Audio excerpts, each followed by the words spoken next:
السلام علیکم۔ کہانی ٹائم میں ناظرین کو خوش آمدید کہتے ہیں۔ کہانی سننے سے پہلے ہمارے چینل کو سبسکرائب کریں اور ساتھ لگے گھنٹی کے بٹن کو بھی دبا دیں تاکہ ہر نئی کہانی کا آپ کو پتہ لگ سکے۔ شکریہ۔ شروع کرتے ہیں آج کی کہانی۔ بیوی بار بار ماں پر الزام لگائی جا رہی اور شوہر بار بار اس کو اپنی حد میں رہنے کی کہہ رہا تھا، لیکن بیوی چپ ہونے کا نام ہی نہیں لے رہی تھی۔ بار بار زور زور سے چیخ چیخ کر کہہ رہی تھی کہ اس نے انگوٹھی ٹیبل پر ہی رکھی تھی اور تمہارے اور میرے علاوہ اس کمرے میں کوئی نہیں آیا۔ انگوٹھی ہو نہ ہو ماں جی نے ہی اٹھائی ہے۔ بات جب شوہر کی برداشت سے باہر ہو گئی تو اس نے بیوی کے گال پر ایک زوردار تماچا دے مارا۔ اب 3 ماہ پہلے ہی تو شادی ہوئی تھی۔ بیوی سے تماچا برداشت نہیں ہوا، وہ گھر چھوڑ کر جانے لگی اور جاتے جاتے شوہر سے ایک سوال پوچھا کہ تمہیں اپنی ماں پر اتنا یقین کیوں ہے؟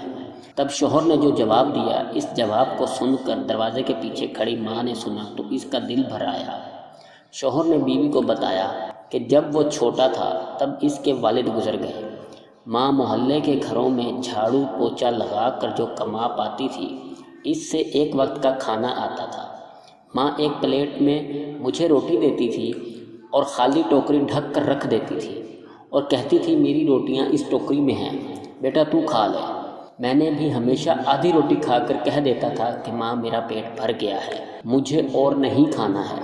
ماں نے مجھے میری جھوٹی آدھی روٹی کھا کر پالا پوسا اور بڑا کیا ہے۔ آج میں 2 روٹی کمانے کے قابل ہوا ہوں، لیکن یہ کیسے بھول سکتا ہوں کہ ماں نے عمر کے اس حصے پر اپنی خواہشات کو مارا ہے، اور ماں آج عمر کے اس حصے پر کیسے انگوٹھی کی بھوکی ہو، یہ میں سوچ بھی نہیں سکتا۔